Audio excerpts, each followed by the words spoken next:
Hi friends, आज छोटू की पढ़ाई पूछने जा रही हूँ कि वो क्या पढ़ी है।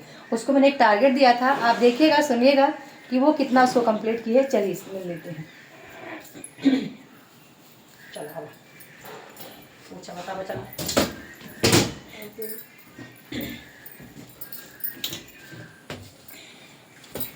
तो होने के नहीं छोटू सल का यूट्यूब जाना था या पढ़ता है तो आप बता कि कब कुछ कहला है पढ़ती तो आप चला।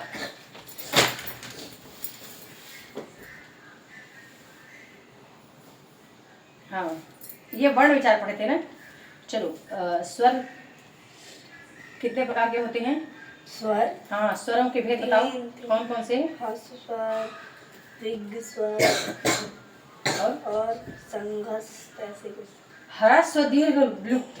विलुप्त। हाँ, अब जल्दी से मुझे दीर्घ स्वर के उदाहरण बताओ।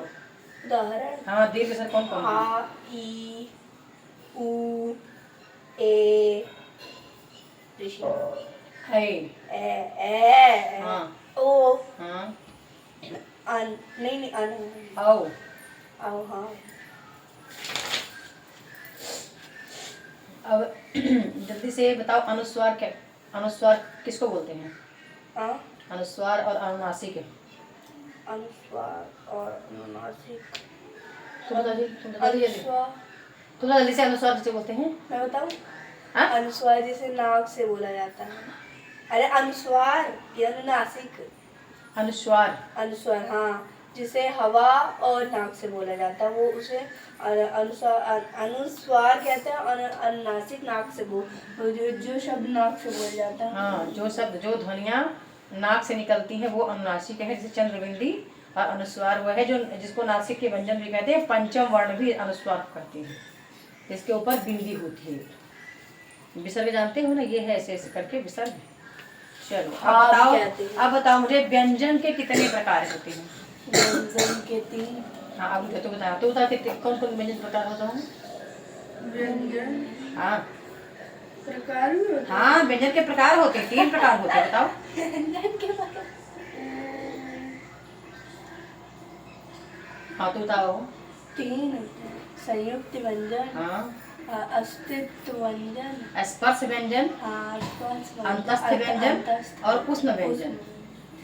चलो जल्दी बताओ, स्पर्श व्यंजन कितने होते हैं? स्पर्श, स्पर्श, बताओ। 25 होते हैं।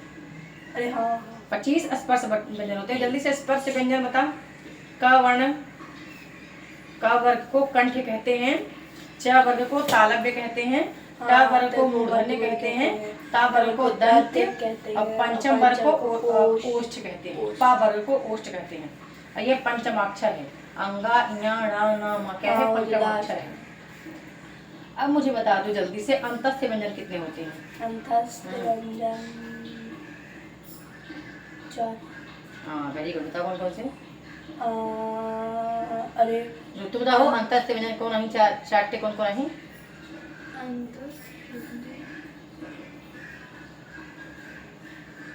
ये तो नहीं है लब्धड़ होली पे का पता नहीं कौन बिटिया पढ़ा थी बहन। अरे वो तो कब पढ़ा है।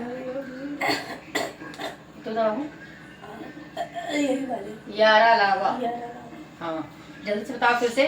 कंठ, तालव्य, मूर्धन्य, दंत, ओष्ठ। बताओ मूर्धन्य कौन सा वर्ग है? मूर्धन्य, मूर्धन्य जल्दी से मूर्धन्य का नाम लो तो बोलना कि अजीब ऐसे मुड़ के बोलती हो। ता था डा ढा। और जब मैं बोलूंगी च, तालव्य बोलूंगी ता, तो ता यानी कि जीव ना ऐसे ऊपर छू के बोलेगी। बिना जीभ ऊपर ले जाए भरा च बोल तो ना बोल पाएगी। और दंत दांत से बोले जाता है। दा दा।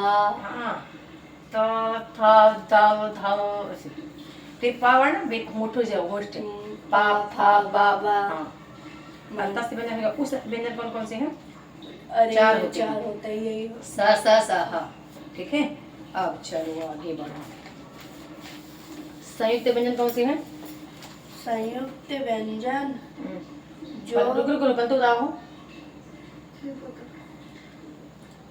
संयुक्त व्यंजन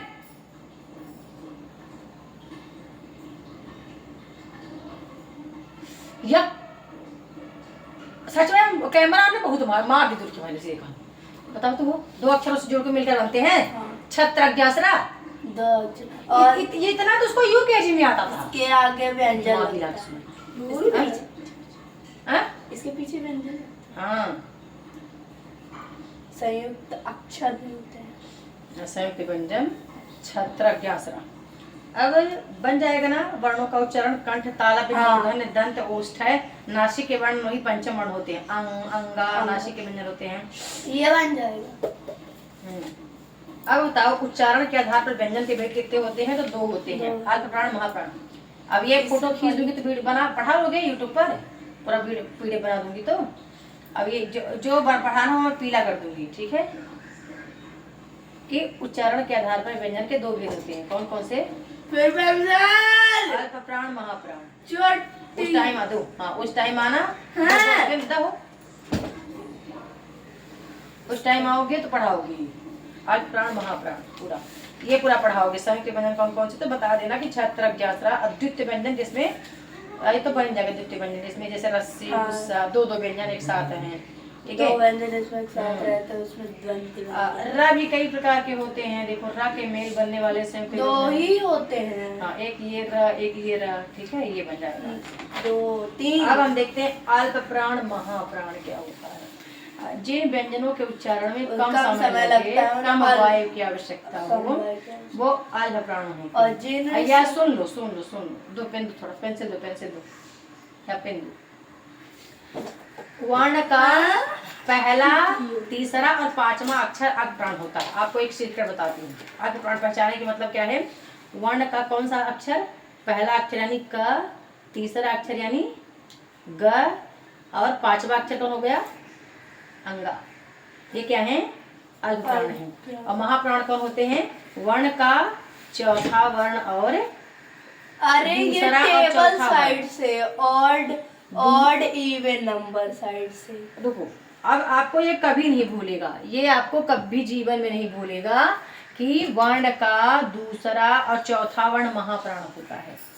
जैसे देखो, का, ख, ग, घ, अंगा।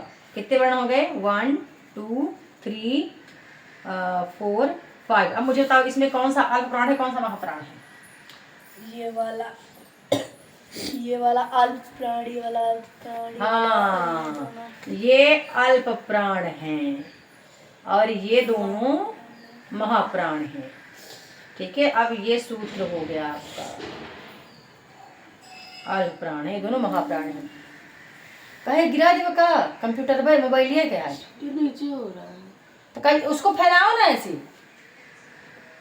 अब छोड़ दो सीधी।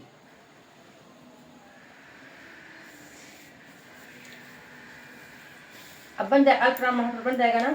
अब स्वर के कंपन के आधार पर व्यंजन के दो भेद होते हैं। कौन कौन से? सघोष वर्ण, अघोष वर्ण। तो यही सूत्र सघोष वर्ण, अघोष वर्ण का भी है। आता है। सघोष वर्ण जिन वर्णों के उच्चारण में वायु स्वर तंत्रिका से टकराकर बाहर निकलती है। तो जैसे ये 12 हैं। कौन कौन से? स्वर 12 होते हैं जो सघोष हैं, और व्यंजन कितने हैं? 22 व्यंजन सघोष वर्ण होते हैं, ठीक है? इसमें क्या है? अब इसमें भी वही चीज है। ये वर्ण का कौन सा है? तीसरा और चौथा और पांचवा। तीसरा, चौथा, पांचवा क्या होता है? सघोष वर्ण होता है, ठीक है? और पहला और दूसरा क्या होता है?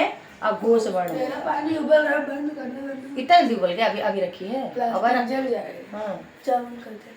अब ध्यान रखना, ये क्या है? क, ख, मतलब पहला दूसरा अघोष वर्ण, और तीसरा, चौथा, पांचवा सघोष वर्ण। जल्दी से पूछो, अल्प प्राण कौन सा है? हाँ? अल्प प्राण वर्ण। अल्प प्राण ये क्या कहते हैं? का, गा, घ। और महाप्राण? महाप्राण ख, घ, ड़। नहीं, ख, घ। और इसका सघोष वर्ण कौन होते हैं? सघोष वर्ण यही। अल्प प्राण का उल्टा सघोष वर्ण है। हाँ। अल्प प्राण का उल्टा सघोष वर्ण है, यानी कि क्या? क, घ, अंगा। क, घ, अंगा। ध्यान रखना, अल्प प्राण का उल्टा सघोष वर्ण और महाप्राण का उल्टा अघोष वर्ण। याद रखना। हो गया, खत्म। ये आता है वर्ण विचार, वर्ण विच्छेद।